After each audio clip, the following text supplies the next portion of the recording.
Morning, my brothers and sisters. You may wonder, how does God feel about you? Well, today he's going to sing us the response. We're in Deuteronomy, the end of Deuteronomy chapter 31 and 32. God has instructed Moses to write this song and teach it to the people, put it in their mouths. So Moses writes the song and then he teaches it to the people. And then he says, Then Moses spoke the words of this song until they were finished in the ears of all the assembly of Israel. And when Moses had finished speaking all these words to Israel, he said, Take to heart all the words which I am warning you today in the song, that you may command them to your children, that they may be careful to do all the words of the law. For it is no empty word for you, but your very life. So he's saying to the people, take this song to heart. So because it came from my heart, take it to your heart. So like all good songs, they come from the heart. So then he says, put the song in your ear, and then put the song in your mouth, and then put the song in your head, and then finally put the song in your heart. And then after it's in your heart, give it to the next heart, to your children's heart. So all this is to change our behavior. Can you change the world with a song? Well, let's see how God does with this. So can you modify behavior with music? He says this isn't optional or voluntary or discretionary. This is your very life. So with that setup is the song of Moses in Deuteronomy chapter 32. Give ear, O heavens, and I will speak, and let the earth hear the words of my mouth. May my teaching drop as the rain, my speech distill as the dew, like gentle rain upon the tender grass, and showers upon the herb. For I will proclaim the name of the Lord, ascribe greatness to our God. The rock, his work is perfect, for all his ways are justice. A God of faithfulness and without iniquity, just and upright is he. So Moses starts, I'm pausing here, with a call to listen and a call to worship. This is the good stuff. This is the truth. This is who God is. This is what he has done. He's perfect. He's faithful, and he's upright. Then a little problem is introduced in verse 5 here. They have dealt corruptly with him. They are no longer his children because they're blemished. They're a crooked and twisted generation. Do you thus repay the Lord, you foolish and senseless people? Is not he your father who created you, who made you and established you?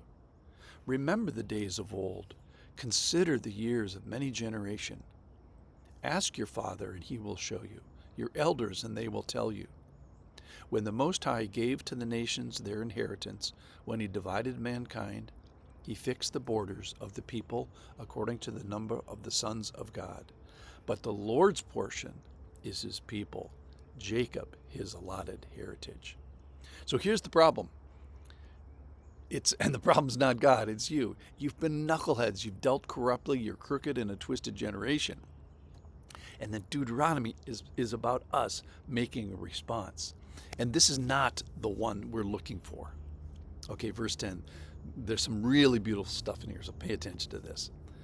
He found him in a desert land, in the howling waste of the wilderness. He encircled him. He cared for him. He kept him as the apple of his eye. Like an eagle that stirs up his nest, that flutters over its young, spreading out his wings, catching them, bearing them on his pinions. The Lord alone guided him. No foreign god was with him.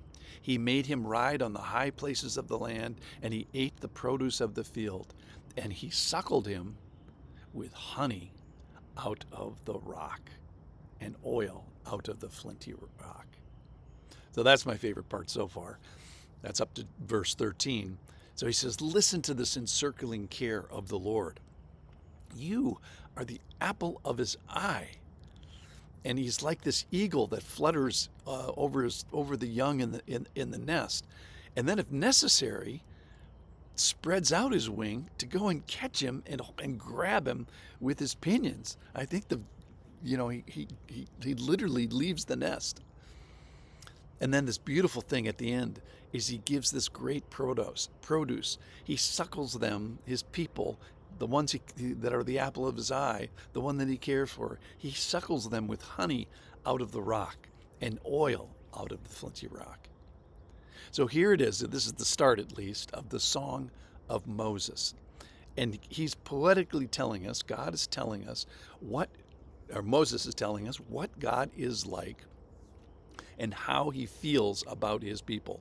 So I think the first part of this song tells us, how does God feel about his people? And that is, you're the apple of his eye.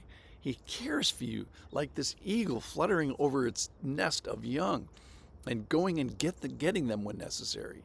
And God thinks of you like you are his precious inherited portion.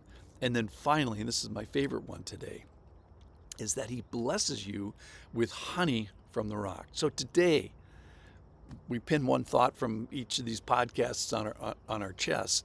And here's the one for today, is the Lord suckles me with honey from the rock. Thanks for listening.